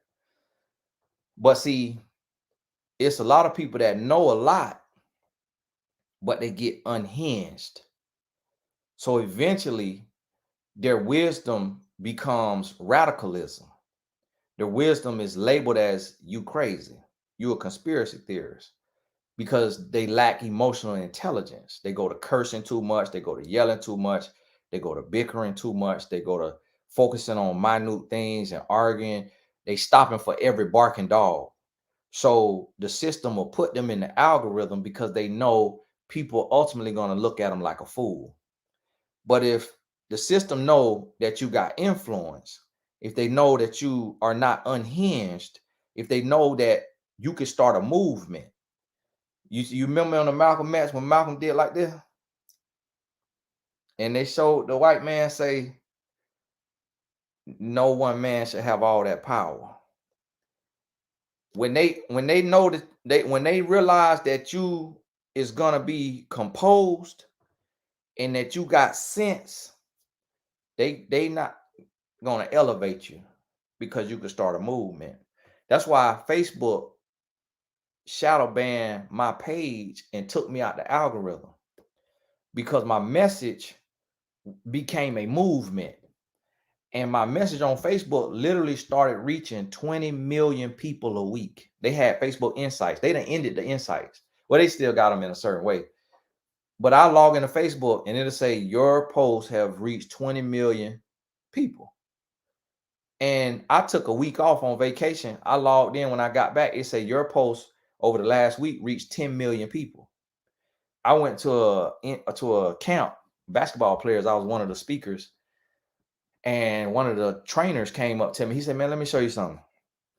He said, it's ridiculous. He opened his Facebook and he went to his feed and he scrolled like this, for about 30 seconds. And like every other post was a repost of my quotes. He said, man, this is what I got to look at all day. So because it was sense, because it was some sense, and because people we want sense. We want to hear sound doctrine. We want to hear wisdom. We don't just want ignorance and fluff, although that's what get praised and promoted. We will promote ignorance over intellect very quickly. But deep down, we yearning for real messages, for real people. And so that's why those of us in the Blessed Tribe who start YouTube and you talking sense and you giving real game with no gimmicks, meaning that you're not trying to scam people, you're not trying to trick people, and you're not unhinged and your motives are pure, you grow a lot slower. You're still going to grow if God got you. You're still going to grow. It's just you're going to grow slower. And it's going to be a growth that nobody can stop, nobody can block, but it's going to be, you got the treads a little longer, And so that's what you got to understand is when you see what's happening on the surface level, when you get to the root of it, you start to realize men are not looking, or men dressing feminine because of this. And then what does that feminine dressing man become in the household? How did that show up in the family dynamic? This man who has now taken on more feminine energy than masculine energy, when the male and female are created differently and the energy should be different. And then you start to realize, oh, this is what's going on. So that's the thing. And that's what we got to understand. So, hey, I done talked too much. Chastity, I'll probably do another married couples course here soon, one of these days. Unfortunately, I don't have a lot of married couples in my audience because, this is about relationships and recognizing red flags and things like that. And it's like once you get married, you in it, and you working on y'all and y'all got your own doctrine and what you believe in your household. And as a man, you don't want your woman listening to another man on average, because you don't know how she gonna take what this other man's saying, and you the king of your castle, you the head of your household. And so that's why a lot of married couples are not in the following of relationship coaches if the man has any type of control issues or insecurities or holes in what he doing. He fears that it'll get pointed out. So the men who are secure and who know, like, hey, I'm doing what I'm supposed to be doing, and me and my wife, we watching this kind of content, it's entertaining, it keep us sharp, we get to see and be thankful that we married, and we get to learn from what people going through, we get to identify what we missed in single life, and we get it for what it's worth. That's going to be few and far in between, because as men, we so territorial, and we so territorial and controlling, and so that's why it's hard for me to do stuff for married couples. But I'm probably gonna do a retreat for married couples. But the thing about it is my wife could never get away because we got young boys, and it she literally cry if she got to miss a game. Like, she got a family member that's going through some health complications, and so she had to miss my son's trip to Georgia to play soccer for the Olympic development program, and she literally cried because she could count on one hand how many of his soccer games she has missed in his 15 years of life. And so that's why me and my wife also can't really work together and like do stuff right now, because she focused on the family. She focused on the household. She don't want to take a second away from our sons to serve adults. When they gone, that may change. She's kind of about to start doing, she may do a little YouTube on the skincare and the fashion and stuff, but she has tried to start it before and she let it go because she focused right there. And one of these days, one of these days. So that's why with the marriage stuff, I really don't feel a lot of times comfortable doing it without my wife, because it's just my voice and it's not the woman side of things.